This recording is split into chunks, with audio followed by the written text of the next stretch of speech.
Good morning everyone. तर तुम्हा सर्वांचं स्वागत आहे परत एकदा आमच्या ज्ञानप्रबोधिनी या चॅनलमध्ये. तर मागच्या व्हिडिओत सांगितल्याप्रमाणे मी आशा स्वयंसेविका यांच्याशी संबंधित किंवा अंगणवाडी वगैरे आहे यांच्याशी संबंधित व्हिडिओ या चॅनलवरती टाकत राहणार आहे व त्याचाच एक भाग म्हणून मी आज VHNSC म्हणजे village health nutrition sanitation committee याची जी डिसेंबर म्हणजे या डिसेंबरमध्ये जी काही आम्ही बैठक घेतलेली आहे VHNSC, तर त्याविषयी तुम्हाला डिटेलमध्ये माहिती सांगणार आहे. हा व्हिडिओ तुमच्यासाठी अतिशय उपयुक्त आहे. त्यामुळे व्हिडिओ जर तुमच्यापर्यंत पोहोचला असेल, तुम्ही एक अंगणवाडी ताई असा, आशा असा किंवा VHNSCचे सदस्य वगैरे असा, तुम्हाला हा व्हिडिओ अतिशय उपयुक्त ठरणार आहे. तर बघा, आता आपण व्हिडिओला सुरुवात करूया. तर बघा, नेमकं VHNSC म्हणजे काय, तर village level to address health related issue such as malnutrition, clean drinking water and health education is the key element of NHM. म्हणजे या VHNSC म्हणजे ही जी VHNSCची मीटिंग आहे ती कशाशी निगडीत असते, तर की जे काही मालन्यूट्रिशन असेल म्हणजे कुपोषण वगैरे असेल किंवा क्लीन ड्रिंकिंग वॉटर आणि हेल्थ एज्युकेशन म्हणजे स्वच्छ पाणी पुरवठा आणि हेल्थ एज्युकेशन म्हणजे आरोग्य शिक्षण याच्याशी ही VHNSCची समिती किंवा सभा आहे ती निगडीत असते. तर हा NHM म्हणजे नॅशनल रूरल हेल्थ मिशनचा अतिशय महत्त्वाचा पॉईंट आहे. त्यामुळे ही VHNSCची मीटिंग ही अतिशय आवश्यक असते व यामध्ये नेमकं काय करायचं आणि आम्ही काय केलं किंवा कुठले कुठले कार्य केले आणि तुम्ही जर अजून या महिन्यातील ही सभा जर घेतली नसेल तर हे पॉईंट तुम्हाला अतिशय उपयुक्त आहेत. तर बघा, ग्राम आरोग्य पोषण आणि स्वच्छता समिती सभा आज दिनांक 7/12/2024 रोजी ग्रामपंचायत टिंबट म्हणजे या ठिकाणी तुम्ही तुमच्या ग्रामपंचायतीचं नाव टाकू शकता. या ठिकाणी ग्राम आरोग्य पोषण व स्वच्छता समितीची मासिक आरोग्य सभा घेण्यात आली. यामध्ये खालील विषयावर चर्चा करण्यात आली: आरोग्य केंद्र, आरोग्य उपकेंद्र यांना प्रत्यक्ष भेट देणे, आंतरबाह्य स्वच्छतेची पाहणी करणे, औषध साठा व आवश्यक सामुग्री यांची उपलब्धता आहे काय याविषयी चौकशी करणे, अपुऱ्या असणाऱ्या व आवश्यक असणाऱ्या औषध व साधनसामग्री याविषयी तालुका आरोग्य अधिकारी यांच्याशी संपर्क साधणे. त्यानंतर बघा, कुटुंब नियोजन शस्त्रक्रिया शिबिर PPI-UCD संदर्भात माहिती व आढावा. हे देखील आशांशी संबंधित हा टॉपिक आहे. त्यामुळे आशा असू, अंगणवाडी ताई असू किंवा याचं VHNSCचं सदस्य असू, यांना हा व्हिडिओ अतिशय उपयुक्त आहे.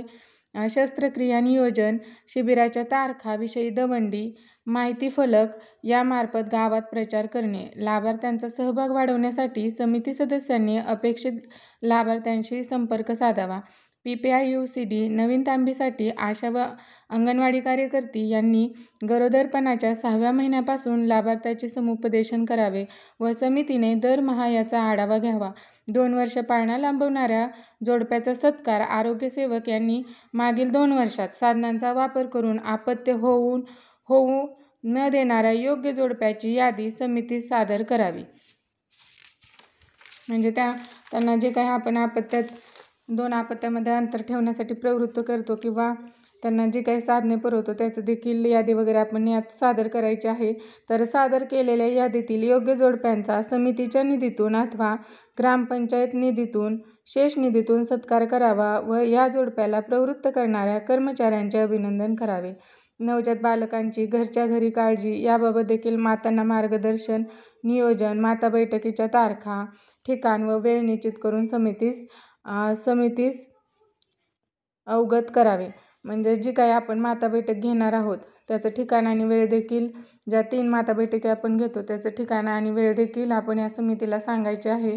त्यानंतर बघा, सदर माता बैठकीमध्ये गरोदरपणातील धोक्याची लक्षणे, अर्भकांच्या आजाराची माहिती, कांगारू मदर केअर व स्तनपानाचे महत्त्व या संदर्भात याबाबत माहिती देण्यात यावी. आशा व अंगणवाडी कार्यकर्ती यांनी बैठक यशस्वी होण्यासाठी व मातांच्या उपस्थितीसाठी प्रयत्न करावेत.